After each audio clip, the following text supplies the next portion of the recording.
If your work is coming at the cost of yourself, stop it. Find different work. It's your life. These are the precious minutes and hours of your life. Your life is limited. Like if you're not getting self-improvement out of the work you do for, however many hours every week, then you're in the wrong line of work.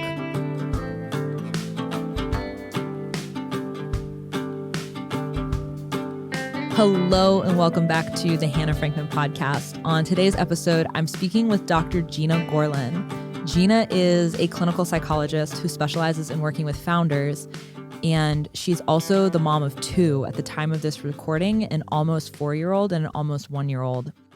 And in today's episode, we talk extensively about how Gena watches the development of her children through the lens of a psychologist and how she thinks about the underlying developmental implications and reasons behind things that we often just think of as being weird tics of early childhood and toddlerhood. We also talk about Gena's work with founders and how she helps them embody what she calls the builder's mindset as people who are working towards goals of their own and are building lives on their own terms as opposed to just reacting to what someone else expects of them. And we talk about how this idea of the builder's mindset ties back to raising children and helping set a foundation for your kids where they operate within the world from a place of their own desires and their own sense of direction, as opposed to one that has been set by someone else or someone else's rules. I really enjoy talking to Gena, and I really hope you enjoy listening to this episode. It's kind of crazy because there's so many things that you have to think about as a show gets bigger. Like if you're drinking your Red Bull and you're holding it up in front of the camera, Cheers.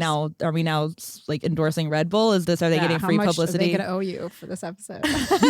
I don't know, but like I actually do have a sponsor now, which is super. As of the time of recording this, is a super new event. By the time this episode comes out, anyone who's a regular listener will be well familiar with the plug for John Galt Mortgage Company. Interesting, but like I have a sponsor now. The show's getting enough traction that people actually know about it, that I don't know who this person is, but they've heard me talking about education. It's weird to have. Yeah, you're on the road to fame, my friend. That feels, that's such a weird thing to like talk about.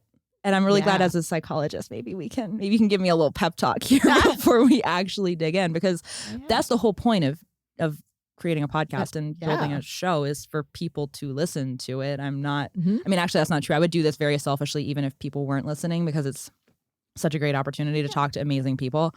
But the impact is largely, I imagine, what you're in it for.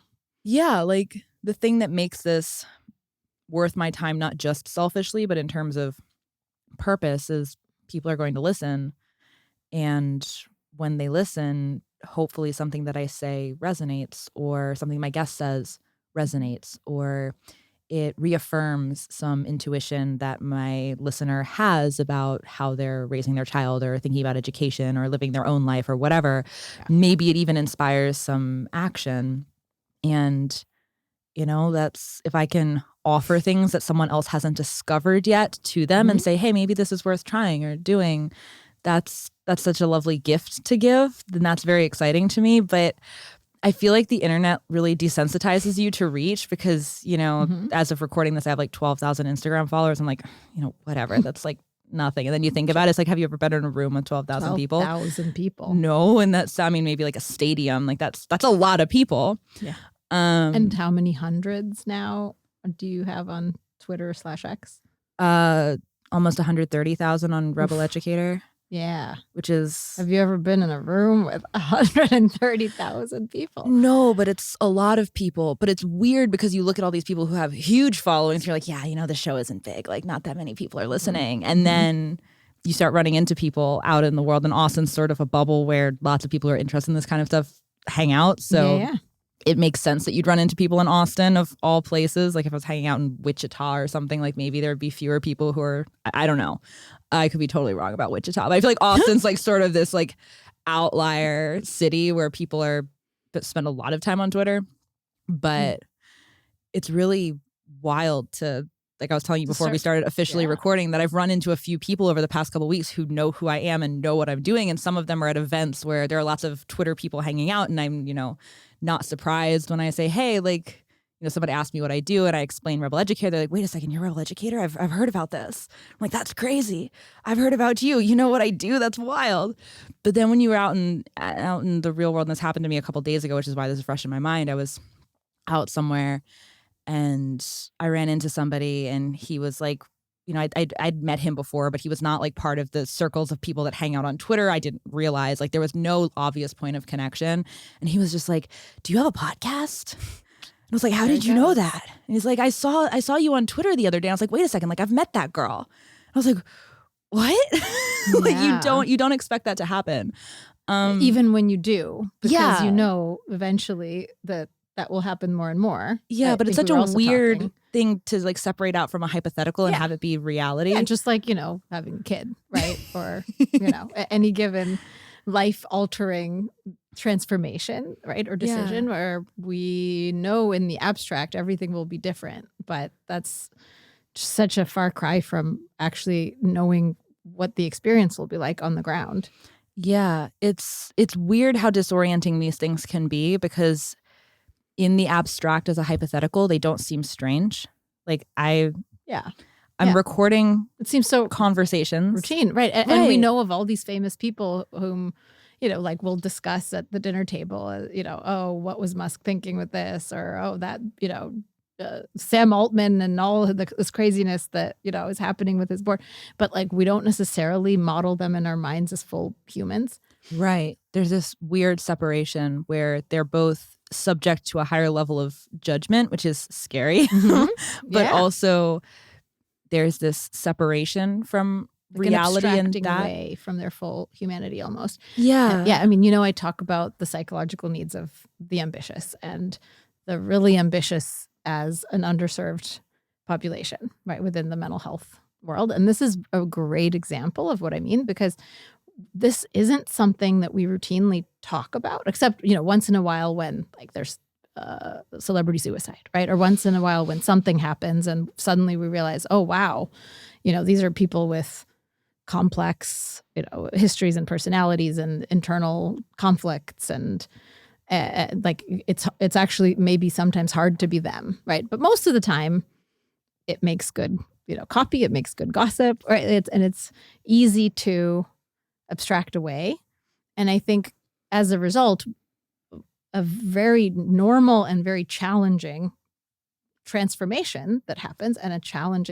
and a real trade-off of fame, which you're starting to grapple with, starting to anticipate in its early stages. We're like, I have to think about what I say and do in any given context, because it might go viral, and that, I might be representing my brand in unanticipated ways, and I never feel like I have full privacy. Michael Jordan talked about this a lot in a Netflix documentary, that came out. That was awesome. I highly recommend it. It was just like he hated certain aspects of the fame, even though clearly it's what he's signed up for. So maybe this is going to scare you even more, which wasn't the goal, but also like, this is a normal challenge. Yeah, guys, this is the final episode of the podcast. I'm totally kidding. This is where we're gonna call it a wrap. No, I'm in it. I'm in it for better or worse. Like I've been in it for a long time, even before actually launching the thing. Like, it's just been so obvious to me that this is the work that I'm to be doing, and you're in it for better. We all know you're in it for better. But there are weird things that you don't think about when you're starting something, and it's interesting too, because I've met a lot of people who have far larger reach than I have. I've spent time around them. I've watched how the world responds to them, which is really interesting to go to an event or even out in public with somebody who has a fairly significant reach, and to watch the way that people engage with them. It's interesting. It's like when you're getting started, you aspire to that. It's like we're very hierarchical creatures. So you're like, I want to be famous enough that I want to be that cool. It's not even the fame though. It's like, I just want to be, there's like this sort of perceived okayness where like, if you're, successful, then you'll be safe or whatever. Which is ironic because we're also talking about ways in which you might feel less safe. Right. That's the paradox of it, is you don't think about that when you're getting started. And it's just really interesting to watch different people engage with the world when they have this larger reach. And I think it's interesting that I've spent a lot of time thinking about how I want to do this, like how I want to show up in the world if there are 5 people listening, or if there are 5,000 people listening, or 500,000 people listening. Or once you hit that kind of exponential growth, then soon it's in the millions, and then but right, you're scaring me again, Gena. But also exciting you, Shirley. Yeah, like if go hand in hand. If everything goes very well, I mean, I've had Instagram reels get millions of views. That's already it's crazy. Within the realm of actuality, not just potential. But it's weird to think about.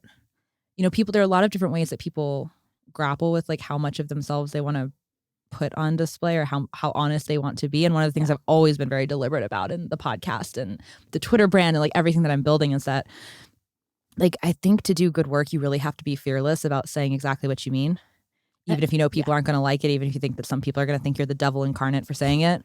As they will sooner or later. They already have. By the law of large numbers, there will be there's someone for everything, and there's going to be someone who hates you. Yeah, but I think for me it feels really, really important to be as fearless as possible about saying what I think, even if I know that people aren't going to like it. And it's like, you don't have to like it. It's not. I'm not telling you that you have to adopt this too, or that you even have to agree with me. I'm just saying what I think, and you can take it or leave it. Yeah. And I think that kind of I really do think that there are so many pockets of the world that are very starved for that, where people are very afraid to say what they think. I mean, I think there's a larger scale analog here too. When you first go on a date with someone, when you're first getting to know someone, do you want to set in motion a dynamic based on a false or in some way only partial, distorted view of yourself? Or do you want to set in motion a dynamic that is kind of anchored to just like your authentic self, right? And when you think about the relationship being not just with this person who might go on to be, a romantic partner or friend or whatever, but like the world of your viewers and readers and listeners and followers, right? Like, do you want that relationship to be one that's really fully with you, right? I feel like there's some analogous learnings there. Yeah, I think that's really important. And I think for me, the whole reason I want to do this is because I feel like I got in many ways very lucky with my life. Like, luck is a very complex word, and there's a lot of, I'm using it in a very loose colloquial definition of the term, but I got to grow up homeschooled. I got to meet some incredible people that like really helped me along the path of becoming this entrepreneurial sort of free range adult, where I'm just doing the things that I want to do, and it's really fun, and I'm like building life very much on my own terms. But there have been a lot of very critical things that have happened along the way that have choices allowed that. Yeah, choices I've made, but also things that have been put in front of me as invitations that have or advice that people have given me, or resources or mentors that I've had that have allowed me, they've helped me through the process of the paradigm shifts that have to happen along the way to enable that being possible. And so like the whole reason that I feel really lucky is because I really like where I turned out, and like I really like what my life is like and how I'm engaging with the world. And so if I'm going to share that, like I have to be really honest about it. That's what makes the sharing useful. Yeah, and that's what we all love about you. I mean, but it is part of your brand, and it is not only what draws followers and listeners, and parents, right? But also what inspires and what energizes more and more of the people who follow you. And losing that would be a loss for us all. Well, I think I'm too homeschooled to lose it, if I'm being like really honest. I don't think I ever got enough conditioning to just sort of conform and fit in. Well, thank goodness for that. I think we all got lucky in that regard. I truly don't think I can. Like, I remember when I was in high school, there was a little phase where I didn't have a lot of friends. High school's and I was homeschooled. My old homeschool group had kind of schismed and broken into pieces. And like I had some friends from different things I was doing, but I didn't have like anybody who knows me well knows that like I really thrive having a lot of interpersonal connections, and like I like interacting with people. I like interacting with dynamic groups of people, and I was really craving that. And there was a phase in early high school where I sort of tried to be like the other kids that were around me because I thought that would be, I wanted the experience of just like being in a group. It wasn't terribly rational. It was just, instinct. Mm-hmm. And I tried it on for a very short period of time and I just couldn't do it. I was like, these clothes are not me.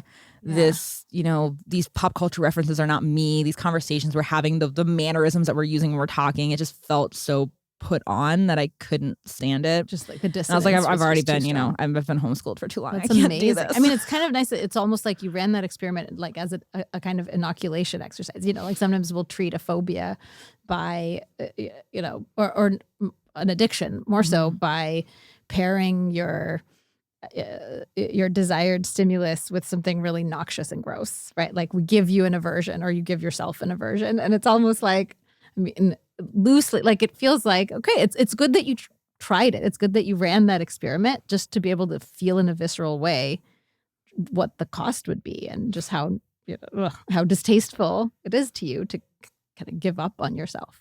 Yeah. And I think it was an interesting phase of life to go through that too, because I had developed enough of my cognitive rational capacity that I was very aware, like a couple layers below the surface of what was happening and why it was happening. And so I could be very self-conscious not in the awkward teenager, like you're watching me and that makes me feel shy kind of way, but in the, like, I am self-aware kind of self-consciousness, like the very literal sense of it. I was able to be aware of what was happening and observe my own reaction to it and even my own reaction to my reaction and understand the layers of meta and I live for. But I understood what was going on. Yeah. And I think that's really crucial. Had I been, you could have gotten swallowed up in it. Yeah. Had I been 6 or 7 in the same position, I don't know if I would have had the same level of rational faculty to understand, ooh, this feels weird. And this is why it feels weird. And this is why I'm making a conscious decision to be one way or the other. Or you would have needed a lot of adult scaffolding to help you with that, right? What you were able to do for yourself at that stage in your development, because you already had those metacognitive, capacities clearly robustly developed, which itself speaks to the quality of your education up to that point. Thanks, Mom. But seriously, thanks. Thanks, Dad. Hannah's mom. You've done something very right here. It's just a pleasure, to behold. But truly, but if you think about perhaps even not as a hypothetical, but perhaps what your mom and dad in fact did, or I could imagine them having done when you were 6 or 7, by scaffolding, by having the conversation with you around, so what was that like for you, Hannah? It sounds like you were feeling a little bit uncomfortable. It's interesting that, sometimes we're more comfortable with certain people than other people. And what did you like about that? What did you dislike about that interaction?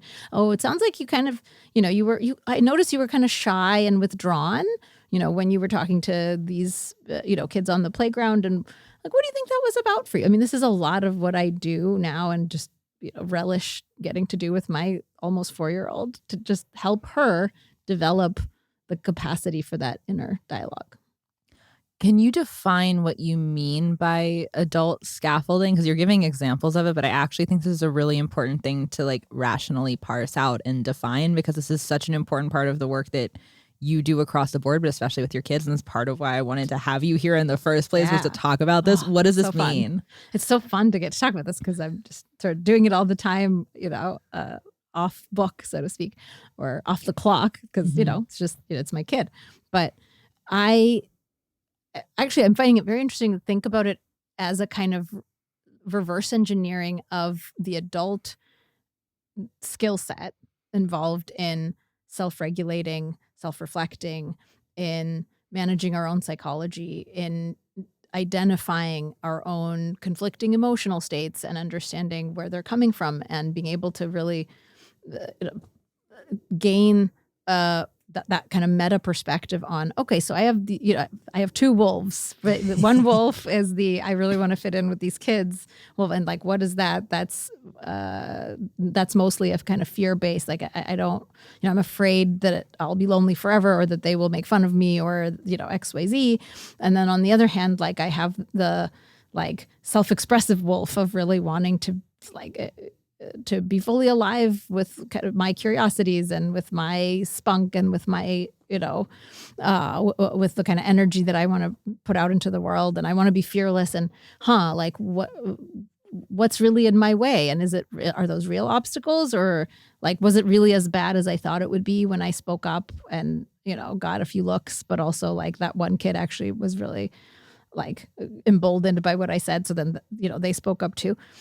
That ability, which we, I think, practice and develop further through practices like journaling, right? Potentially going to a coach or therapist.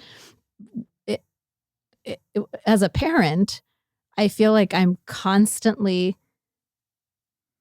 layering onto my 3.5-year-old's thought process the kinds of prompts, the kinds of questions, the kind of perspective that I'm implicitly hoping she will learn to bring to her own thought. I mean, which I had never even explicitly stated before, but that's totally what I'm doing. Is there, I know this is an enormous question, but the best kind. Bring it on. You have an extensive background that makes this very intuitive for you as a psychologist. Are there, like, if a parent wanted to explore doing this with their child, are there maybe starting points that you think are really helpful to sort of start thinking in these terms and engaging with your child in these terms? Or good question. Like resources? Yeah, either resources or just like things that you would recommend thinking about and doing, like not necessarily a book, but I mean, maybe you have a book top of mind that's good for this, but just like no, it's a great advice. question. It's a great question because I haven't operationalized it, and I feel like it's worth operationalizing. I mean, I think the starting point is you're going to be curious. First of all, be curious, right? Like assume that your child has an inner world and assume that inner world is important. And, I think every parent, once your attention is drawn to the fact that your kid is having feelings and forming a personality and forming preferences and values and a worldview, you're going to find that very interesting as a parent. So be interested in it, be curious about it, and then let that curiosity direct the questions that you ask and the reflections that you make. Notice things out loud to your kid at the level that your kid can understand. And sometimes that's going to be a very kind of iterative trial and error process. I can give so many examples from the last 3 days. Like, Alice, why do you like the subway so much? Because I mentioned, before we started that she and I Alice is my almost 4-year-old. And we just took this whirlwind trip to New York City because this is actually itself a kind of meta example. She loves New York City. And how do I know that? Because sometimes she'll ask a question that had I not followed the breadcrumbs, I might have just thought was a random 3-year-old's musing. But when I kept asking, so she would say things when we were in the car sometimes like, where are the people, mommy? Which people, sweetie? Like the people who walk around, where are they? Do you mean like outside your school? Do you mean like which people? It just seemed like such a random out of the blue question, as many of 3-year-old statements do. Like they walk around outside.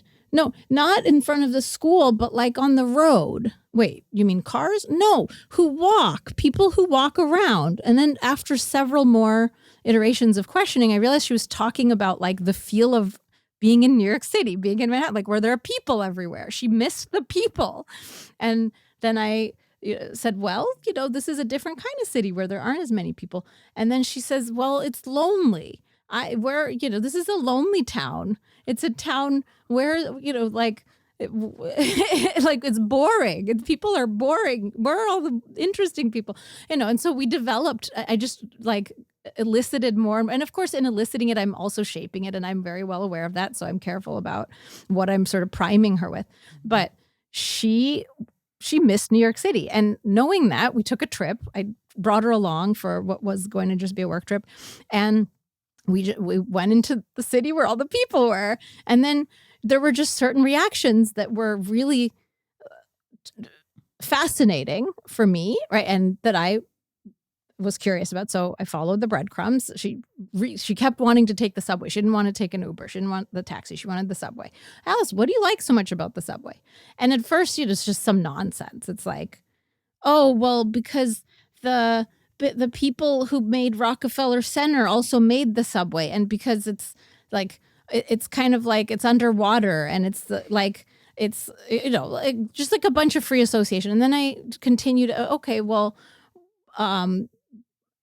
but like you like the feel of the subway, like, you get really excited when you're on the subway. Yeah, it's really fun and it's really fast, and from there, like we kind of make some connections around, oh yeah, you like things that are like fun and fast and where it was built by somebody. And that's kind of cool because then you can learn about the history of the people who built it.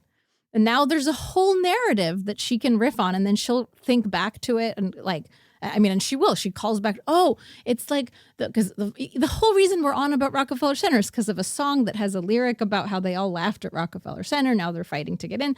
So then she's like, who's fighting to get in? Well, and now we've been there and we had to fight to get in because it was really crowded. See, I could go on and on.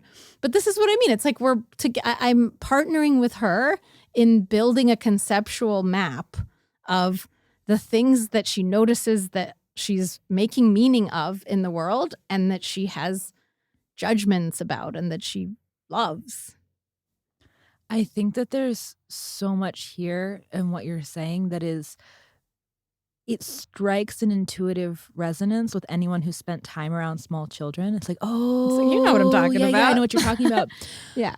But it's also something that I don't think is always like consciously available when you're watching a child, that this is what's happening. No, not at all. Partly because we just don't talk about it. Like childhood development and developmental psychology is very, you kind of have to go down a rabbit hole to really understand it. But it's also, I think a lot of people at least people who don't have kids, like, the early years are really hard. And then, it gets easier as they get older and they're kind of more self-sufficient.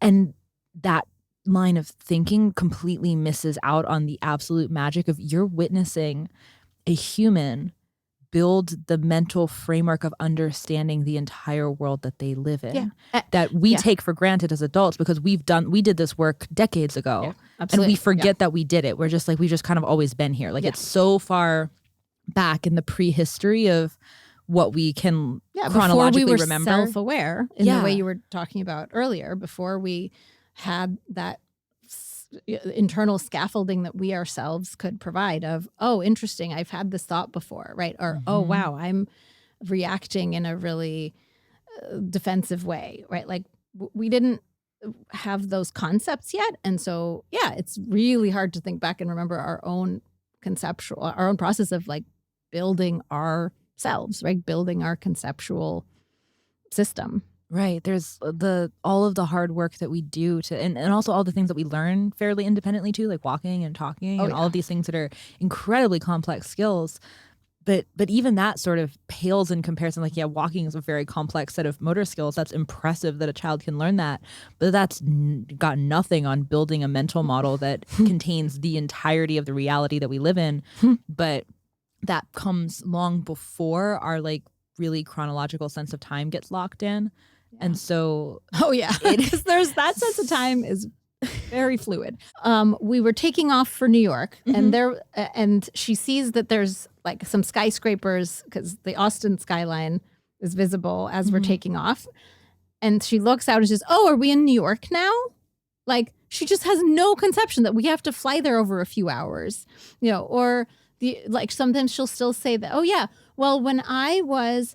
What did she say? When we lived in New York before I grew up, but then I grew up and like my baby brother was a teenager and like, wait, whoa, what just happened there? Like I thought she was, that was a plausible timeline until she just introduced a completely different, or she doesn't always know that like all the kids are kind of growing up proportional to each other. So like someday when my friend Oscar is a teenager, I'll still be a baby. Sorry, this might be a bit of an extended tangent. No, this is great. Keep going. But I mean, it's just fascinating both to see how kind of fluid and distorted and fantastical a 3-year-old's conception of the world is, and also how much she's actually taking in and making sense of. Like when you kind of abstract away from the lowest order, level of kind of detail and specificity, like, okay, so she's making sense of the fact that there's a chronology. She's making sense of the fact that certain things have to happen before other things. She's, and she's so interested in it. And like, she'll ask questions that, again, at a surface level are just completely incoherent until you get one level deeper and realize, oh, what she really wants to know is, why do people get upset? And she'll ask, like, why is that girl crying?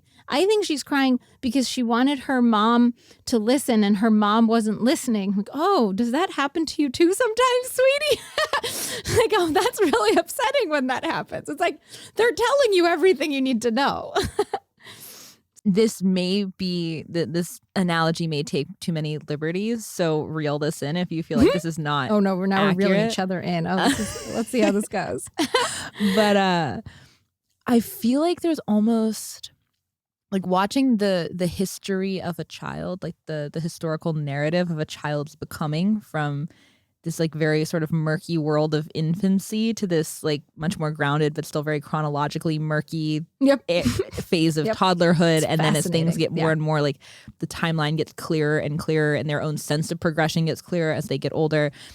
It's almost like a microcosm of studying history in general. Like, you can look at history almost as a metaphor for what is happening, where there's, ancient history is like very murky and we don't remember it very well. And we like sort of know that we got here and we have these like base level technologies, but we don't really know where they came from. They're like, aren't good records. The stories are like very mythological and like sort of like you're talking about like, especially if we get into like prehistory, pre-recorded history. Pre-recorded history and even like early recorded history. There's still all of this, like this God brought us this thing. Degrees of freedom around what's true. Yeah. and then as you get deeper and deeper into recorded history, it becomes much more chronological. It becomes much more logical. Interesting. It becomes much more grounded in physical scientific reality as we know it, which feels to me kind of similar to like a child's evolutionary process where they live in this very mythical world when they're young and things like don't really like have to make sense. And it's even like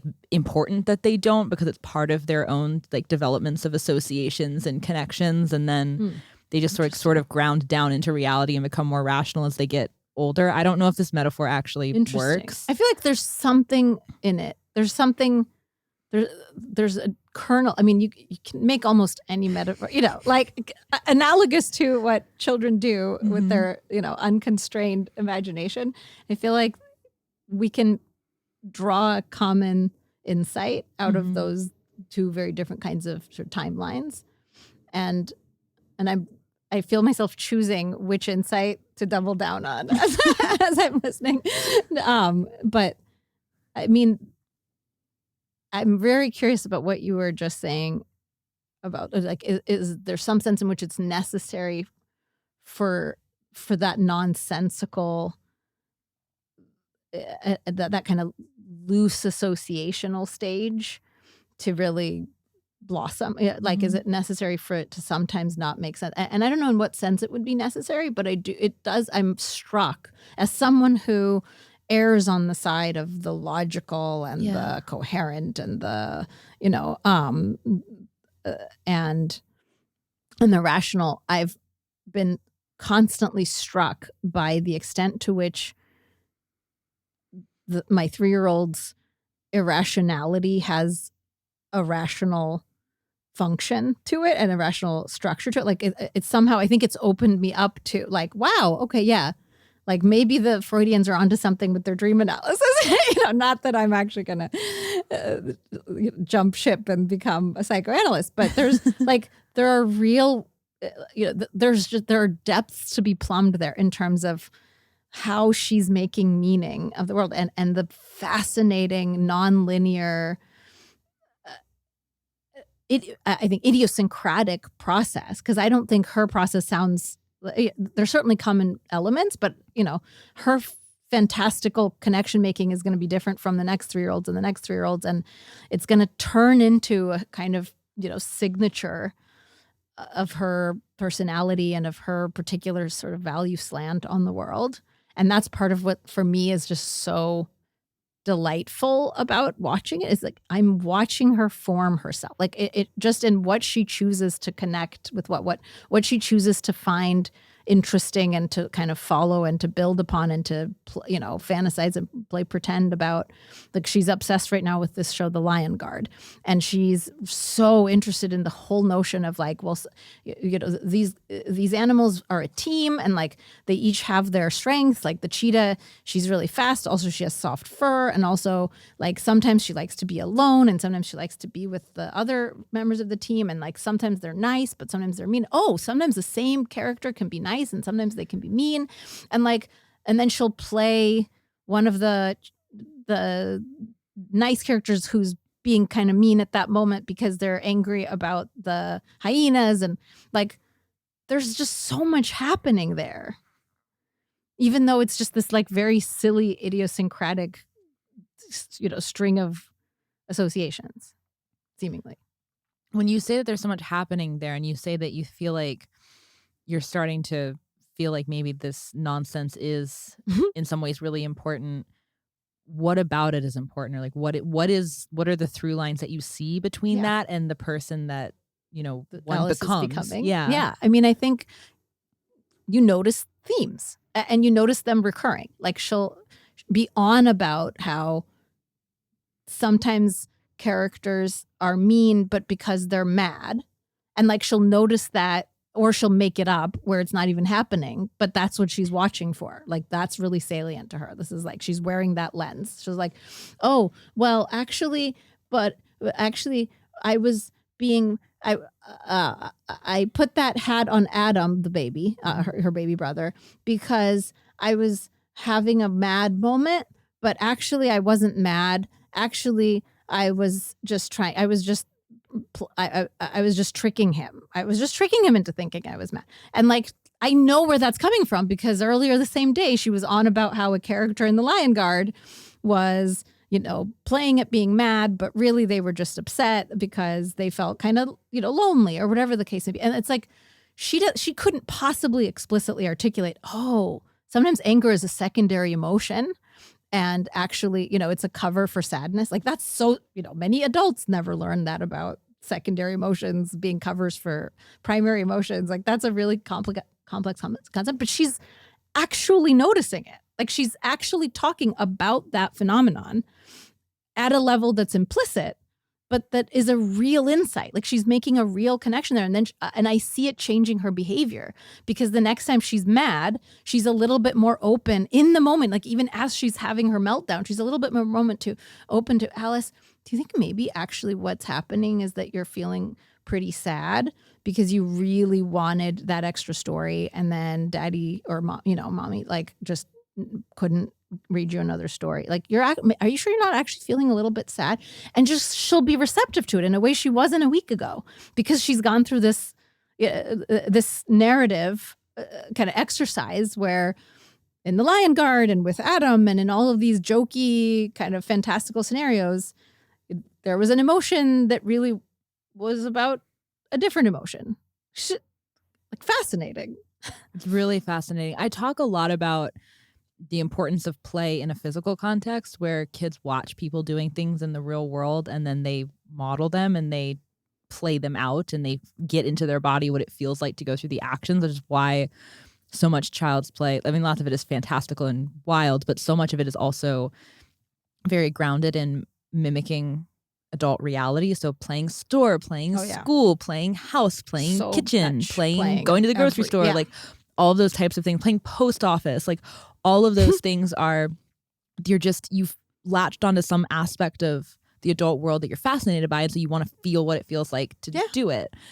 But kind of like, you wanted to feel what it feels like to fit in with the cool kids. Exactly. Or the popular kids. Well, it's iterative across different stages of, I mean, we do it as adults too. We watch somebody do something. We're like, oh, that's like, I wonder what it's like to be like that. Yeah. And you kind of like, you try it on and you mentally keep simulate evolving. it, or you actually kind of go and you try it out. Yeah. We build this capacity to see things that we want to be like and then try them out. And that's a life skill if you keep it, if you internalize it. Yeah. But I think it's more subtle that also happens with emotions and with interpersonal relationships and with, interpersonal dynamics and things that are much harder to measure linearly. It's like you can see that your child is, pretending to make a chicken dinner like you made yesterday. And you're like, oh, that's cute. Like they're doing, I see where that came from. Yeah, they're just like mimicking. They're just like, parroting. But these emotional things that you're talking about are much more subtle. Like I think you have to really watch for them. But the through lines, the way you're describing this are very clear.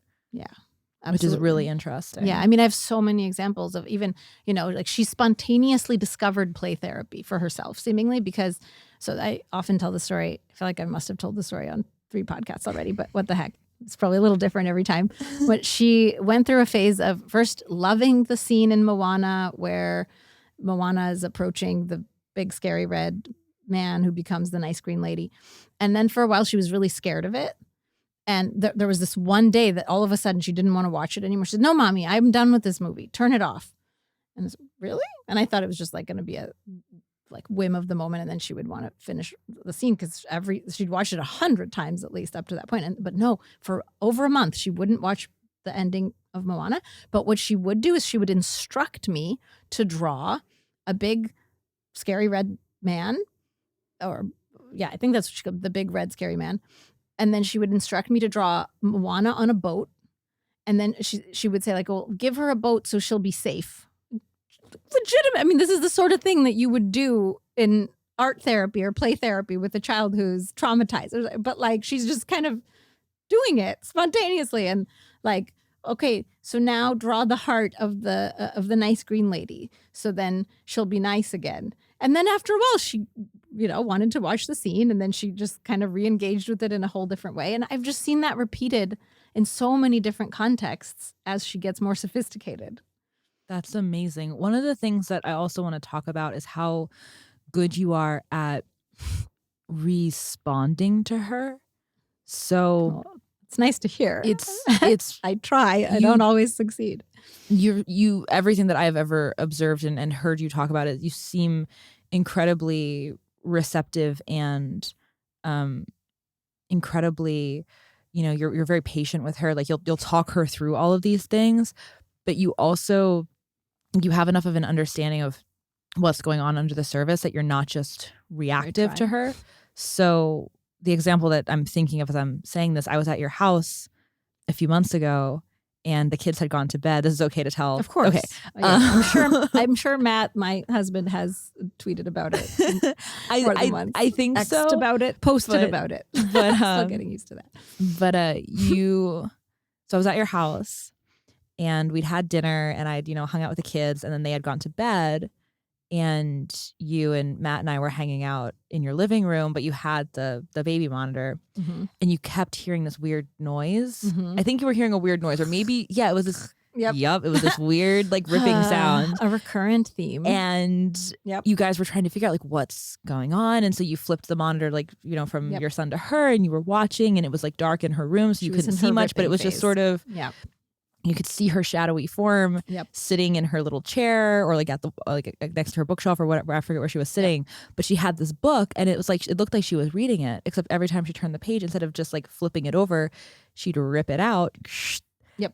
And put it on the floor next to her, and then read the next page, and then read. She's 3, but like study the next page, and then but she'll read, like she has these books memorized, and she will read them to herself. That's so sweet.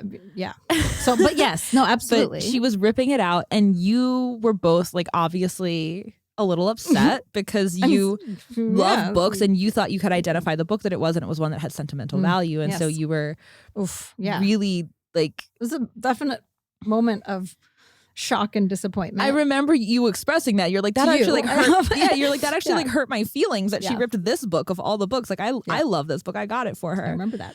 But instead of like, I think it's such a common knee-jerk reaction to go upstairs immediately, go in her room, be like, what are you doing? And, forcibly make her stop, take the book away, make sure she's, frightened enough that the pattern is interrupted, and she probably they're screaming and crying, but eventually she goes to bed, and that sounds awful. You get her to That's nothing about that sounds appealing to me. But it's such but you're right. It's such a knee-jerk reaction. Yeah. That it's or at least to be go up and ask her to stop and ask her why are you doing this, and to let your emotions come to the surface. Yeah.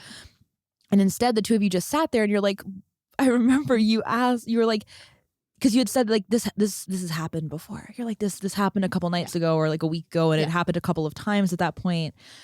And you guys were just looking at each other. What is this doing for her now? Yes. You were like, what developmentally is going on? Why does she feel a need to rip these books? Yeah.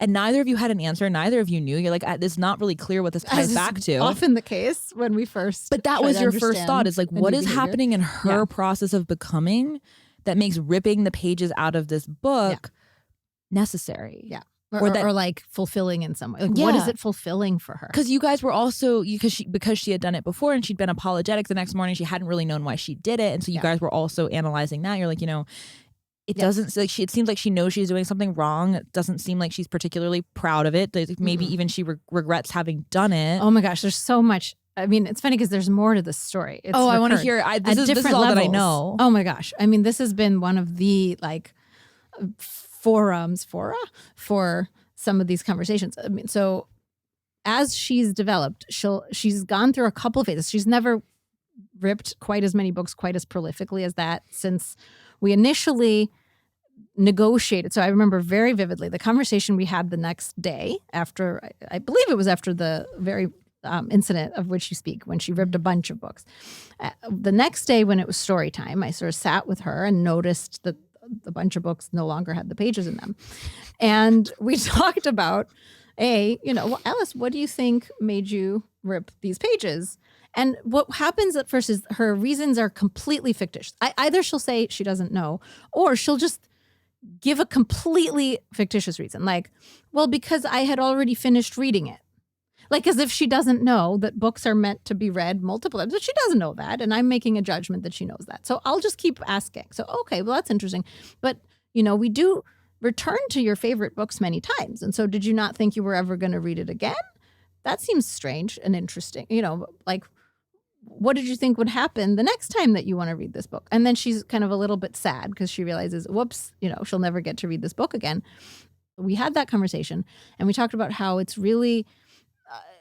it's there's something really interesting, something really satisfying about ripping out the pages of the paper books. And what this means is that for your sake, Alice, because you love these books, we're going to need to temporarily remove the paper books so that you don't end up ripping more of them and never being able to read them again. And then she became the advocate of this policy to the point of absurdity. She kept finding paper books and giving them to me. She's like, Mommy, I can't have this paper book. You need to take this paper book. She was only allowed to have board books. And she kept enforcing it past the point where I didn't really care because I sort of judged that she was over her ripping phase, at least for the time. But she was still very on about it. No, this is a paper book, so you should take the paper book. And she became her own most dogged enforcer, which I don't think would have happened had we done the thing you described where we jumped down her throat and, made it a power struggle. And it's just such a fascinating thing to watch how she internalizes, there's a cost to me. There's something it does for me in the moment, but then it's costly. And so if I can't trust myself to control that impulse in the moment, then I need Mommy's help. I need my parents' help to make sure that my books stay intact, in effect. Today's episode is brought to you by the John Galt Mortgage Company.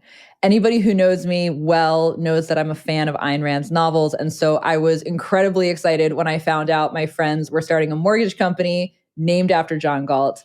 And I was even more excited when I found out what that mortgage company does. My friends Mitch and Tim have been working in the real estate world for years, and they realized over time that mortgages are way more expensive than they need to be. So they decided to start a new kind of mortgage, one that caps their profit on every transaction and passes the savings along to you, the buyer, in the form of a lower interest rate.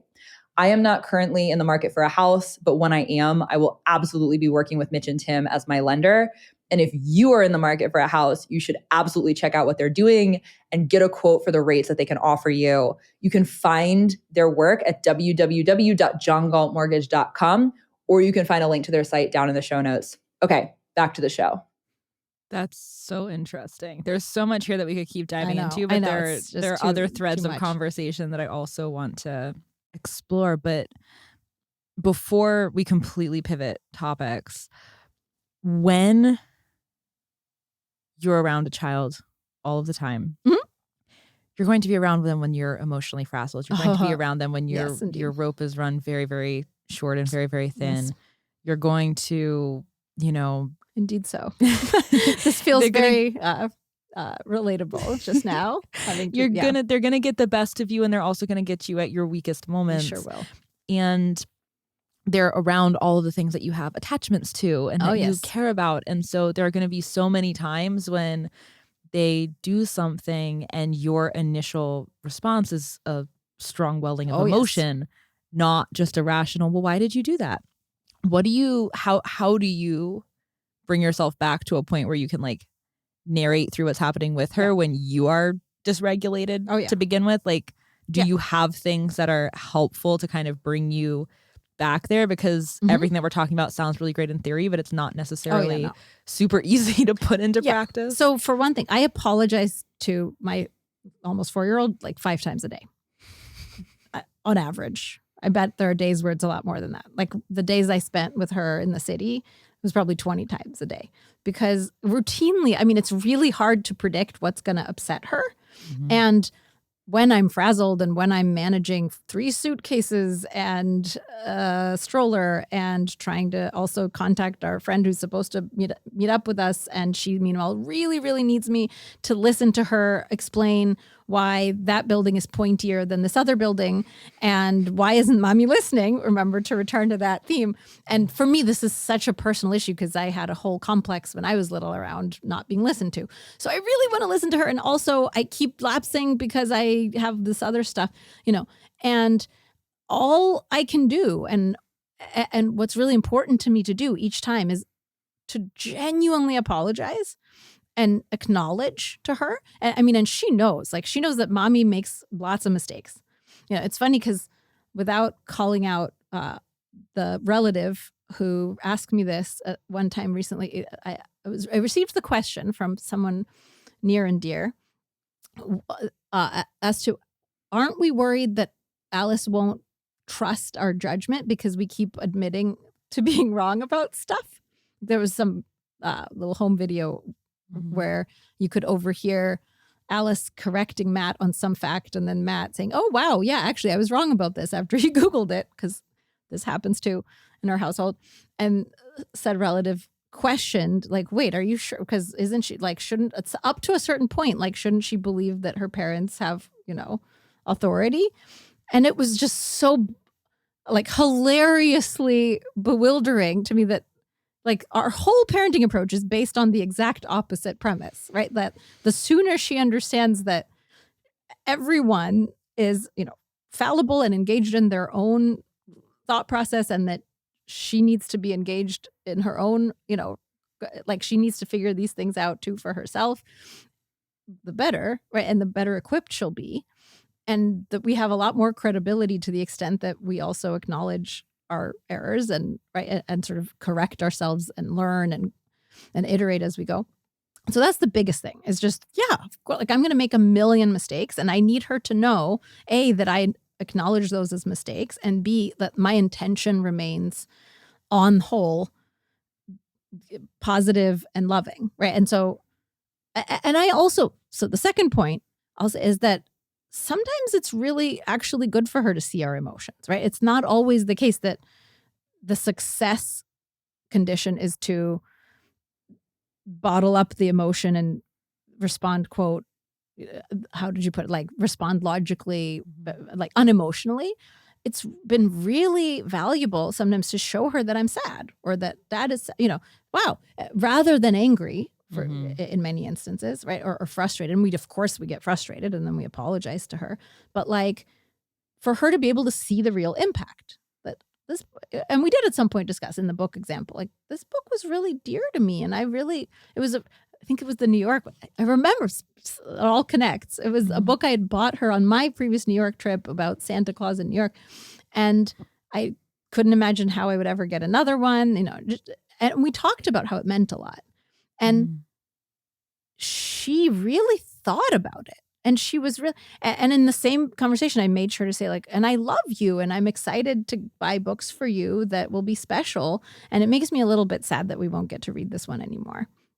It's like she can put it into perspective. It's not like, it's not a judgment of her worth, right? It's not a severing of our inseverable relationship of, love and mutual regard and goodwill. And it has consequences. I could go on and on. No, this is great. And yeah, I'm sure we could go on and on about this. There's so much here. But there's a whole other aspect of the work that you do that I'm also dying to talk about. Let's do it. Which is the actual work that you do, which, oh, right. That being a mother is, the important work, but you also have a very interesting career as a psychologist, and you specialize in working with founders. And that in and of itself is deeply fascinating to me, but especially the way that you talk about the mindset of founders and the different mindsets of founders as opposed to both people working in other roles, but also different types of mindsets that founders embody and which ones are healthy and which ones are not. And there's so much to unpack here. I'm obviously very personally interested in this as a founder, but there's also so much I think that ties back to how we prepare our young people for adulthood and the roles that they will step into and bad habits that we pick up along the way. Like there's so much that allows me to have the proclivities to be a founder that I directly tie. Like the through lines are very clear between the way I was raised and the person I have become. And there also are things that have been very challenging about being a founder. And the through lines for those too are also very clear. And these are things that I picked up a decade ago or longer that I didn't realize I was learning, that I'm still unwinding now, that are affecting how I build my businesses and the work that I do. But you talk so much about this idea of the builder's mindset, the people who are building things. And there's so much richness in this rabbit hole, and we're going to go deep on this. Can you, for people who aren't familiar with your work, can you give just the quick summary of what the builder's mindset is? I know the quick summary is good luck to me. But the timer starts and to now. Us all. And may God help us all. May the builder help us all. No, just kidding. Yes, I can do that. And the way in, I think, is to first slightly modify a sentence. Oh, yes, please. He said, and I think you're actually taking it directly from me, so it's really a self-modification. But people who build things, I want to change to the insight that humans build, and that the ways that we build are really fundamental to who we are, and that the making, the creating, is fundamental to who we are, and more so than a lot of other things that we tend to think of as fundamental. Like the give and the take, and the having the power and the lacking the power, and the winning and the losing, like all the ways that we think about human successes and failures in these kind of zero-sum terms. This is a pushback. This is a framework that fundamentally reframes human nature from a kind of positive sum standpoint, and sort of centered on the insight that the distinguishing characteristic of human beings is that we make things, we create things, we change our environment. We don't just adapt ourselves to the world, we adapt the world to ourselves, right? We build skyscrapers, and we transplant organs to extend our lifetimes, right? And we create AIs that can talk to us and help us to deepen our own self-understanding. And that, this is how we humans survive. This is our distinct superpower, or the distinct capacity that makes us us and that determines our flourishing and sort of sets the ceiling on our flourishing, is our agential capacity to build, to make, to create. And that's in contrast to, for example, what I call the Zen master and the drill sergeant mindset, which are kind of these frameworks that I think are fundamentally similar in sharing certain false assumptions, namely that as human beings, we are kind of subject to the whatever forces of society or of fate or like predetermination, such that we're constrained in who we can become and the kind of the standards we set for ourselves in ways that, in fact, I think are artificial, that those constraints are self-imposed. So it's very much a kind of pushback on a bunch of different ways that I think mainstream culture conceives of and sort of inculcates in us our own limitations and kind of the capacities that matter about us. There's so much that I love about all of like this framework that you use to describe all of this. And I've told you this before, but when I read your essay explaining what the builder's mindset is in contrast to the Zen master and the drill sergeant, it felt like someone had like peeled back layers of my soul and found something deep inside that's like omnipresent, but not necessarily always very willing to reveal itself.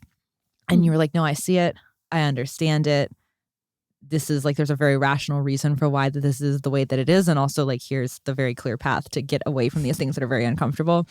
It was very reaffirming and validating. And it also... Now to just get that essay to a 3-minute spiel. Yeah, that's clearly still work in progress. But I'm very glad to hear all that. No, it was really like, I actually feel like it really catalyzed some important shifts in my own, like I read it at the right, it was one of those things where like sometimes you find something, you just read it at the right time. Oh yeah. Like just like a song. It's like you hear it at the right time. You can hear a song for, you know about a song for years and it's like, it doesn't really do anything. And then one day you hear it and like you actually hear it. Yes. You're like, oh, just like hits the right resonant frequency. And then it's on repeat for like 3 days straight. And it just like, and then every time you hear it after, it's like you're directly dropped back into the version of yourself that you were when like something major was happening. And that song was a thing that like carried you through. Yep. Kiss from a Rose. Yeah, there. I have admitted it. I could tell you the whole story of where I was and what. Yeah, but no, we're not. I wish we had time for that. I'm dying of curiosity now. We will resist. I will resist. But go on.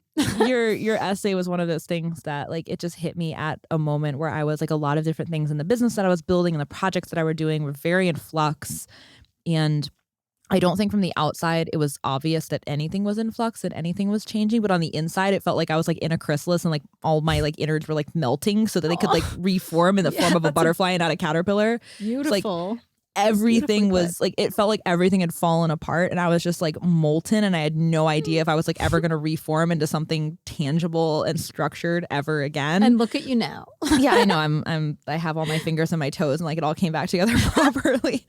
But like on the outside you wouldn't have known, like, but on the inside I was just like, what is happening? Yeah. But some of the things that I were unwinding were, some of these like drill sergeant, especially mindsets that you talked about in the essay. And so it was really important for me to read. And I'm very grateful to you for having written this essay that like helped steward me through this very tumultuous moment of inflection where it's like I knew things were changing, but I didn't know how they were going to change. And I didn't know how I wanted to show up for them changing. And it all turned out very well, at least so far. But like I needed to go through that process. Thank you. I feel like we're kind of talking about something that I haven't actually given enough context. Yeah, this is where I was. This is what I was getting at. Is I want to go deeper into what this actually is. Let's do it. Because there's so much here that's really important, and there's like 3 different threads that we're going to tie this back to once we explain. We're going to tie it back to like childhood development. We're going to tie it back to like how like entrepreneurship and like being a building adult, and we're going to tie it back to like maybe if we have time some of the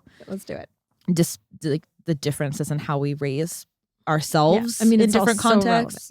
But yeah, if you could explain in a little bit more detail now that I've given this like it's this endorsement of like the ideas are great, now we need to hear them. No pressure. Can you explain all of this a little bit more of like what these different mindsets are, what they mean, how we embody them, why they're important? Totally. Yeah. So the drill sergeant mindset is my shorthand for the internal. We know it as the inner critic. That's sort of one of the common ways it was described, but it's more specific than that. It's a critic who is disinterested in your personal well-being and interested in your, quote, success and really your non-failure by some conventional standard or other that you've sort of swallowed whole, disconnected from the why of like toward what end, right? So maybe that standard is I need to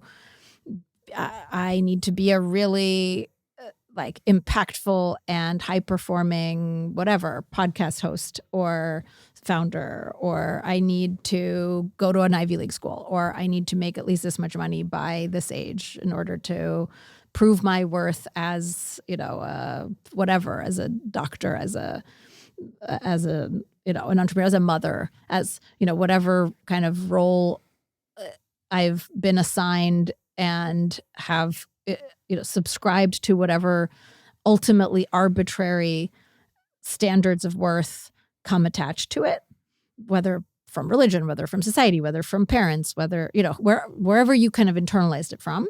But it's the kind of default standard of worth that we receive, right, from without, that has not been engineered with our own best life in mind, right? And yet we feel beholden to it, and we constantly judge ourselves against it. And so, the kind of self-talk that is associated with that mindset usually sounds pretty mean and harsh and self-critical and judgmental, and it gets the job done in the short term, right? Sometimes it pushes us to get more work done, to run faster, to lift more weight, whatever it is, but always at the cost of ultimate, resentment, burnout, right? And just like misery and shame and guilt.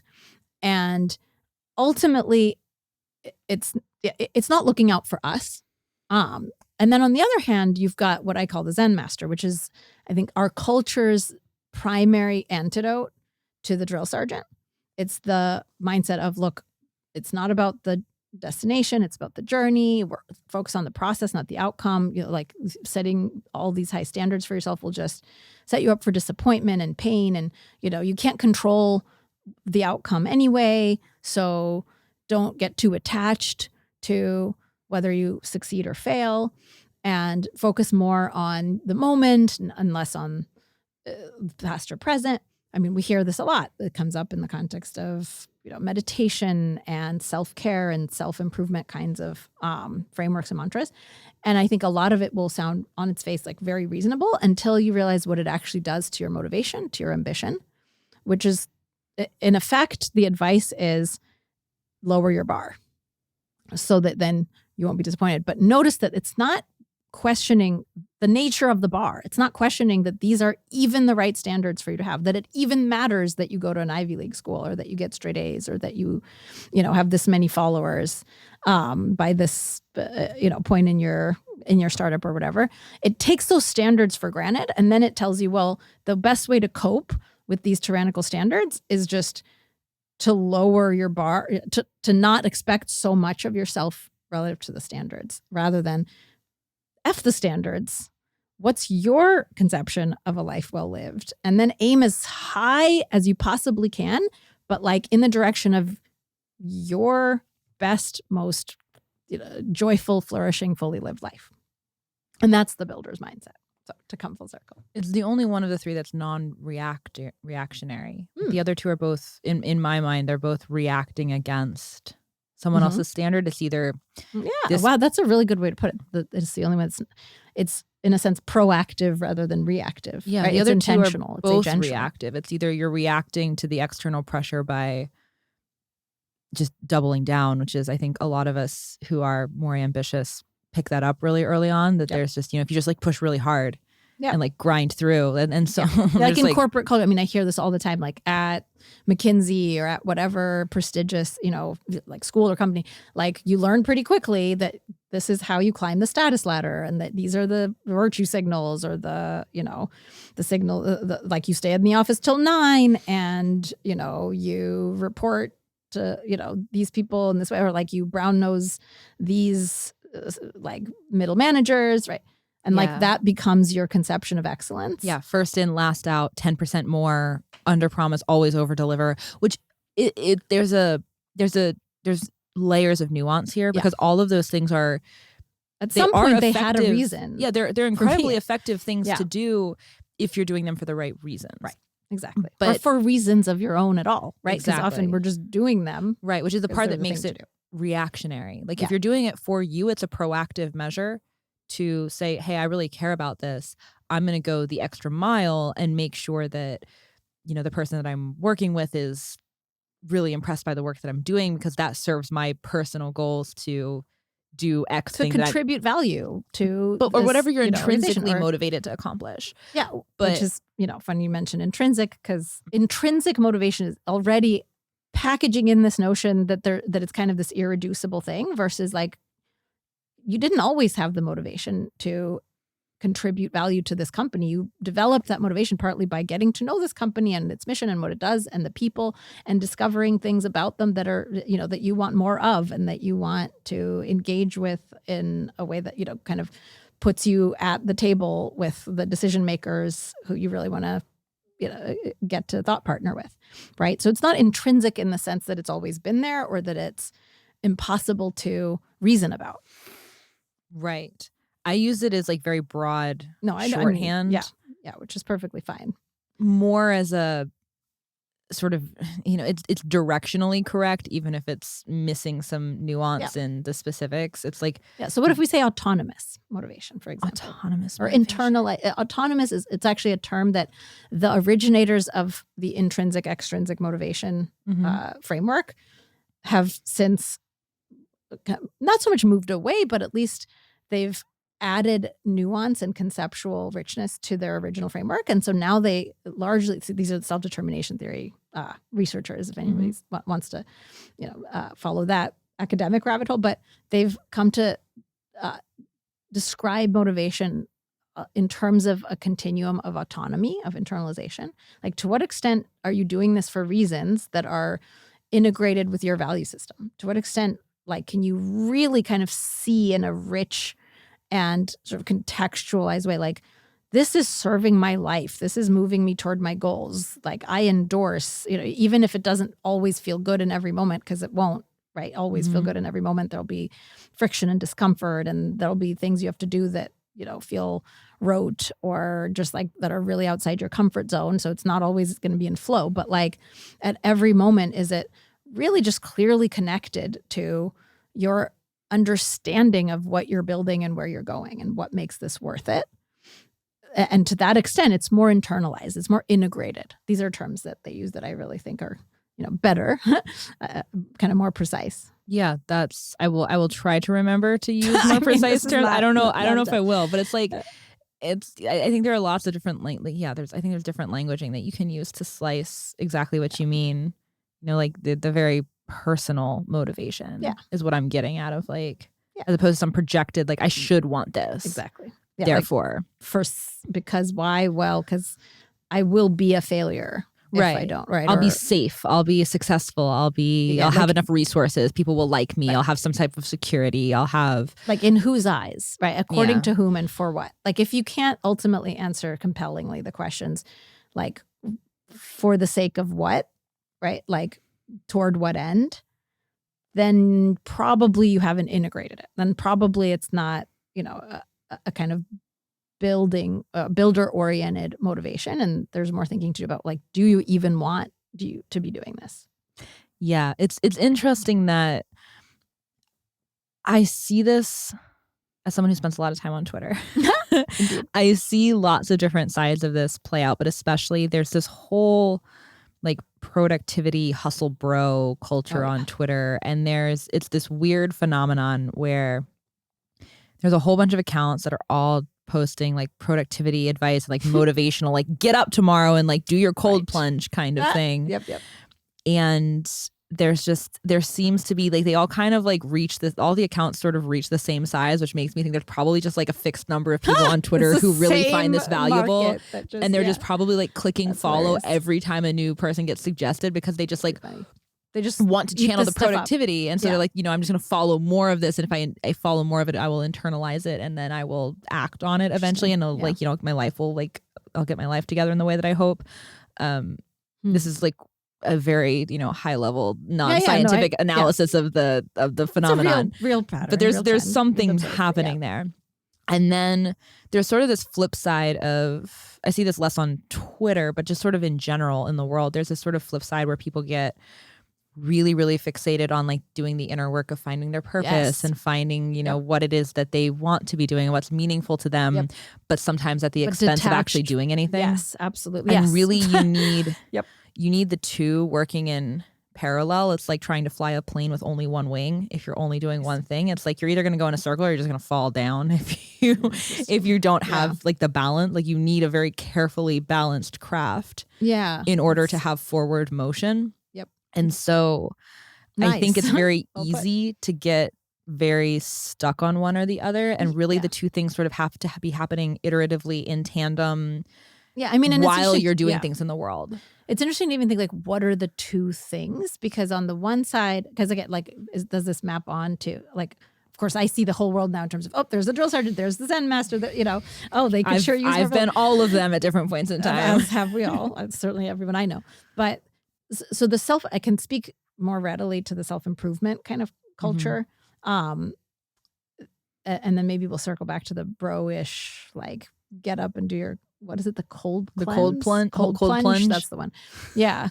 It's another very interesting cultural phenomenon. But when it comes to the self-improvement culture, I think there's a kind of, to me, there's a Zen masterish feel. And what I mean by that is there's a preoccupation with like somehow fixing ourselves and fixing our experience, right? There's a preoccupation with our experience, with our kind of internal subjective well-being and our internal state, apart from what kind of life are we actually building? What are we actually doing with ourselves?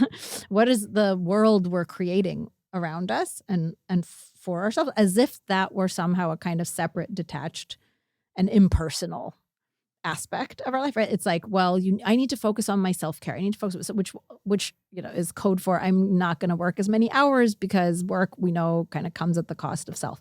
If your work is coming at the cost of yourself, stop it. Find different work.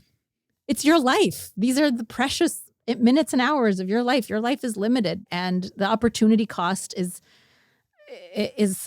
irredeemable, right? So if your work is not growing you and improving you, and if these two things aren't, never mind just like the wings of a plane, but it's like, what are you working to optimize and for whose and what's sake, right? Like if you have this separate, like I have to go and meditate and have this like long retreat so that then like I've attended to my own self-care and my own well-being. So then I can like give a little bit of myself again, or give more of myself to the company. It's like, why are you giving yourself up to the company, right? If their company comes at the cost of you, there's something better to be doing with your time that feeds and nourishes and grows you. That, like if you're not getting self-improvement out of the work you do for, however many hours every week, then you're in the wrong line of work. And I think that's what's missing probably from both perspectives. It's like, there's this kind of, detached out of context, like, let's optimize, but like for what and for whom? There's not a kind of integrated conception of a self living a life and building that life to be what you really want, kind of all around. Yeah, it's like you need both the wings on the plane to be balanced, but the plane also has to have a destination plugged into its charting. Yeah, so that you've chosen. To be going somewhere. Yeah. Yeah, on purpose. Yeah, not just going somewhere for the sake of going somewhere. It has to be going somewhere because you're more excited to be there than you are to be here.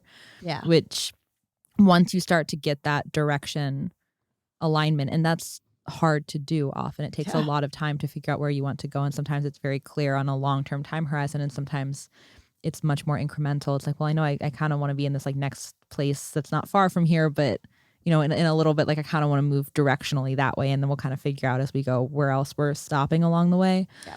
But once you start to get the direction clear, then the other pieces start to fall into place. Like there is less, the stronger your sense of purpose is, the less desire you feel to either default to the Zen master or the drill sergeant, because the drill sergeant to me, and they're both copes. They are, is one way to think about it. They are, and I've grappled with both of them to an extent that's actually kind of strange, considering how far outside of the system my life has taken me. It's strange that I still default back to things that like I didn't even necessarily learn. The standards attached from. Yeah, it's because I think we all have, like, it's a default. We were talking about, Alice, like before, we were talking about the reaction that we had to her ripping pages and how easy it would be to go and kind of bark at her for, what have you done? This is, we're going to punish you, go to your room. And bam, now she's got an interject of, well, according to people who have power over me, it's bad to rip pages. So now I'll need to make sure I don't piss them off by ripping pages, never mind the why or wherefore for my life. But it's so easy to do and so hard not to do. Yeah, it's really easy to internalize. But in my experience, if you don't have a really clear purpose, or even you might start with a clear purpose, but then you start to get weird variables at play where it's like, well, my accomplishment of my purpose hinges on keeping this person happy who's feeding me resources, or this person who's a gatekeeper of opportunities, or who can, introduce me to all the people that I need to be introduced to or whatever. So I have to make sure that they're impressed by what I'm doing. You're no longer doing the thing for you.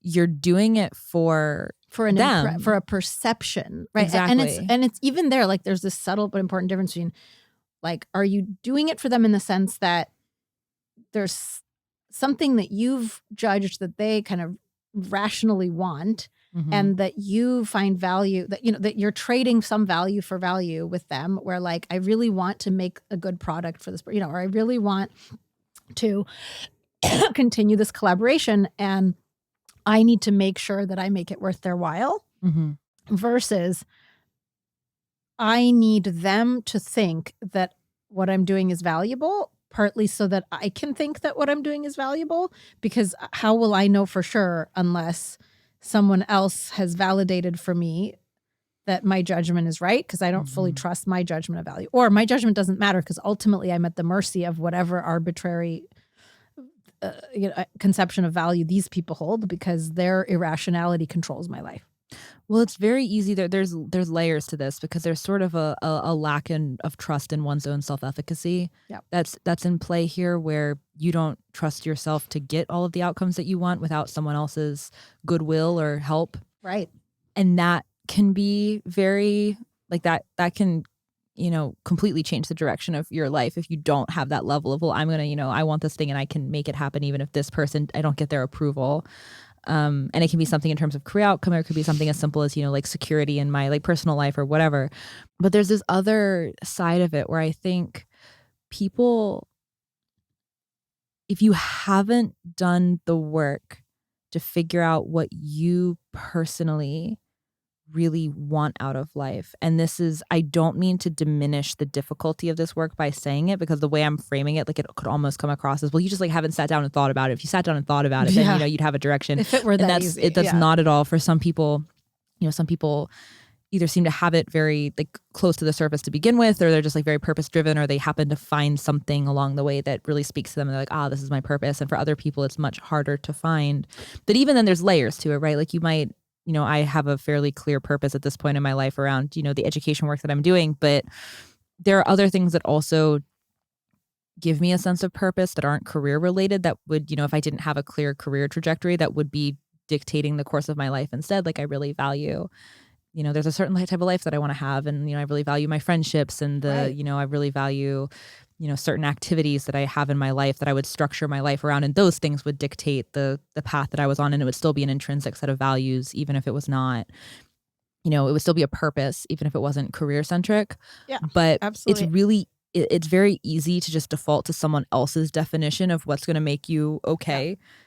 So if you're, thinking about how you want to structure your career or the work that you're doing, and you don't have a very clear vision yourself, or even you do, but you're scared of it because you're like, well, my path is self-directed, which so means how do I that, know for sure that's right? I can't follow someone else's guide stones along the way. So how do I know if I'm going to be okay? Yeah. As if there were any real certainty and assurance on the blind default route, right? But it feels like there is, right? We talked about that, like, well, it feels safer. Right. It feels so much safer to even to like, everyone else is walking towards a cliff, but it's like we're all going together.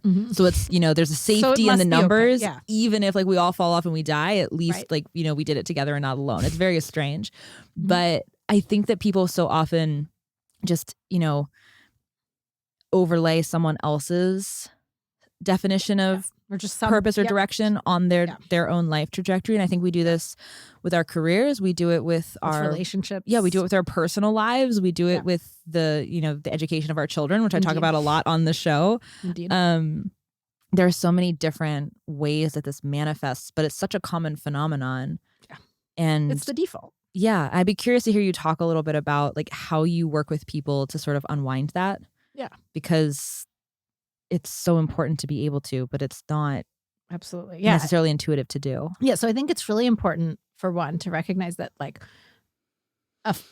building your own conception of a purpose is a really iterative, messy, and ongoing project, right? It's very much, it's the essence of like building the plane as you're flying it. Right, because it's your life. Of course, you're building it while you fly it, because you're building it the whole time until the day you die, and you're also living with the product of what you've built to date, right? And so it's just this really kind of complex iterative thing, which means that if you have this conception, well, I need to know what I want to do with my life by the time I'm whatever.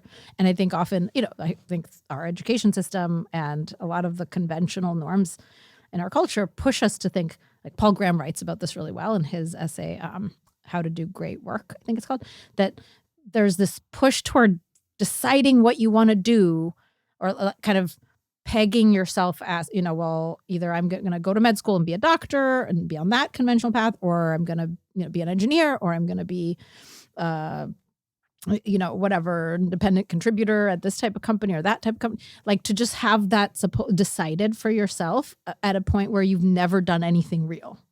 Like you've just been sitting in classrooms for for the length of your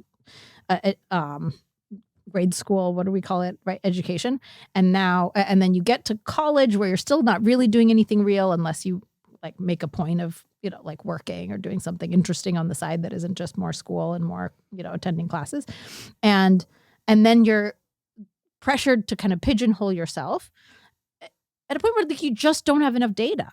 Because most of the really cool and interesting things that you might do with your life, you're not already going to have a really clean, boilerplate for it, right? Steve Jobs, why are so many great founders dropouts who did a bunch of weird stuff along the way to founding their, the company that we now know them for? Like, Steve Jobs talks about connecting the dots in retrospect, right? Like he took a calligraphy class because he thought that was cool and interesting. He didn't know what purpose it would serve, but he was following his sort of authentic judgment of, okay, like this calls to my curiosity. This seems like a good way to spend my time as a student because I'm really trying to soak in, knowledge. And this is like, there's something about the kind of design element of it that is intriguing and different to me. Like I could imagine different uses, but I don't know exactly what use. This will, I'll put this to down the line. But like, let me go pursue my curiosity with this thing. And it's now why Apple, like so much of all of our lives has been shaped by the fact that he took that class, right? Mm-hmm. But he didn't know exactly where it was going to lead. And similarly with, people who are my kind of clients, like really ambitious founders, entrepreneurs, they've had the most weirdly winding career paths you could imagine, where for a while they took a sabbatical and ended up working on some random kind of unpaid, like book project, or like did some traveling and then met somebody who was, like working on this cool new application, a cool but weird application of this type of software that they also happened to have some expertise in. And so they ended up working on something that was a side project that then turned into the bigger project, or they went to work for a while for a friend who then also connected them to this other friend, right? Like it's so nonlinear, and they've For a while they were engineering, for a while they were managing, for a while. And then they learned about what they like, and then they kept, or with my thought partnership, sometimes they start leaning more into, okay, let me minimize the amount of time I spend doing the stuff I hate, and let me really lean into, like, how do I build my next job or build my role within this company or whatever around the things I love, the things that energize me, and as much as possible kind of collaborate or, outsource the things that I hate or am terrible at, and thereby make my work more and more rewarding for me. And like, that's actually how we build a purpose, right? It's not top down. It's usually bottom up. We don't have a ton of time yet, but with the time that we do have left, I want to tie the two, sort of the first half and the second half of our conversation together. We had part 1, part 2. We're about to have a very short part 3. Yes. But let's do it. I think that the work that you do, I personally find it deeply fascinating because of my own role as a founder. I find it incredibly relatable, but also as a self-directed person who has been, kind of forging my own path for, honestly, like as long as I can remember, and yet still have had to grapple with the strange juxtaposition between doing something for someone else, even though there's no structural top-down authority telling me I have to do things this way. There's still this weird default to like find someone who you see as an authority figure and then default to what they think you ought to do versus taking your own path, like oscillating between that and then being like in a builder's mindset, as you describe it, where I'm doing things for me because of who I want to become and the life I want to live. But I think this is also such an important conversation to have.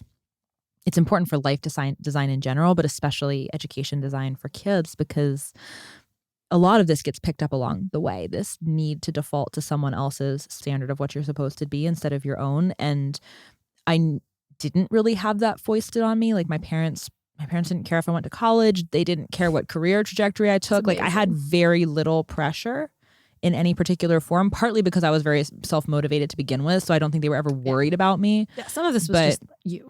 But I never had, they never were like, oh, you should do this because X, Y, or Z. It's incredible. And yet somehow I still picked up this culture. idea that, this cultural idea that I have to, adhere to someone else's standards if I want to get this thing that this person has done or is a gatekeeper for. Yeah. And yet I imagine that there are things that like very proactively can help children from a young age as they're building their foundation of how the world works, how they fit into it, how they interact with it. Like we were talking about with Alice, like she's, mapping, like creating a map of meaning of the world in real time as you're watching.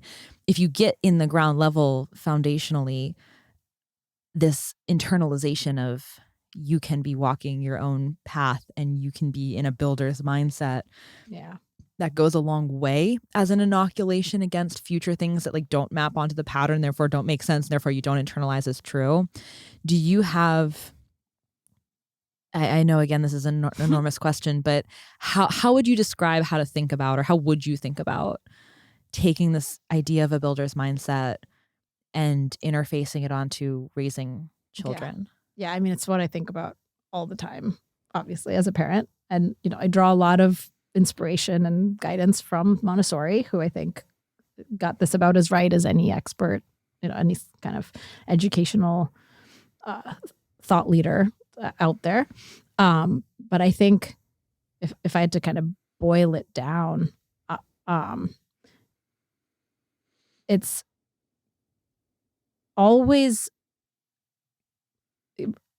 advocating. So I have this thread on Twitter from a while ago about how the theory of attachment, you hear about it everywhere, right? It's pretty ubiquitous. It's one of the more kind of robustly researched theories in psychology of kind of human personality development and so on, that, we form internal working models early on from our relationships with our caregivers. And then we either become securely attached, which, has all sorts of benefits into adulthood, or we become insecurely, like anxiously or avoidantly attached, and that shows up in all of our relationships. And the way that I actually have come to reconceive a lot of the very real findings of attachment theory is not so much through like what is the model we form of our relationship with people, though that's very relevant and just kind of a kind of close derivative of what I think is fundamental. But what I think is fundamental is like, what relationship do we form with the world? And to what extent are the people of whom our parents will often be our first exemplars? What role are people playing in that relationship? Are they inserting themselves as kind of like as middlemen, as intermediates? With a client, I actually we ended up with the shorthand of like middle mom. Like my inner middle mom is, presiding over my judgment of what I should do in my work or how I should show up. And like her judgment is still kind of like, I need to check, I need to get permission, right? Like with this authority before I am cleared to go and do the thing I actually think is right or the thing that seems worthwhile to try. Do we insert ourselves in our children's minds as those kind of arbitrary middle moms? Or do we keep ourselves in the position of facilitators between the child and the world?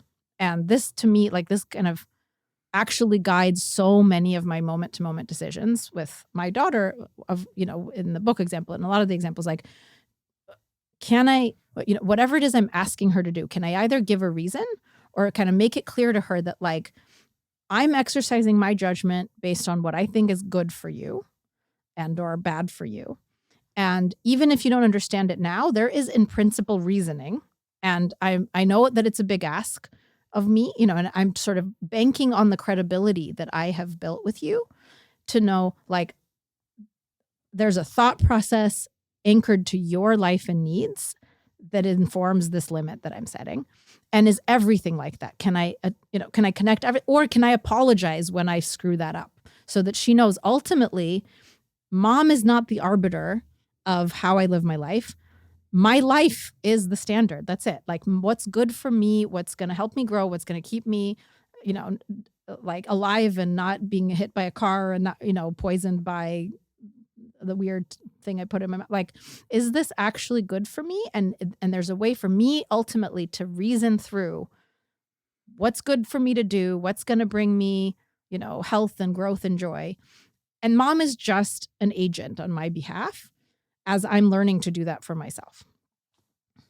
I think that's fantastic. And I think that's like a very clear framework for thinking about this. I think so. I think it is. Far from being like productized or operationalized in the way I would like. But it's like a helpful way of, it's a helpful check for thinking about it. And I wish we had more time to go down this rabbit hole, but I also, you've created tons of content around the, all the things that we've talked about here. If people want to know more about your work or they want to, dive down the rabbit hole on some of the things that you've written, where would you send them next? So my Substack, Building the Builders, is where I've sort of spread my wings most, most verbosely, where I've written kind of the most on this framework. And a subset of those articles you can also find in the publication Every. If you look at every.2/ like at Gena Gorlin, something like that, or just Google Gena Gorlin, Every publication, something like that. If you want the subset that are kind of most directly related to the psychology of ambitious self-creation, the psychology of building, you'll find those pieces there. Amazing. Thank you so much for taking the time for this. This has been so much fun. This was a blast. Thanks for having me, Hannah. Oh, my absolute pleasure. Thank you, Gena.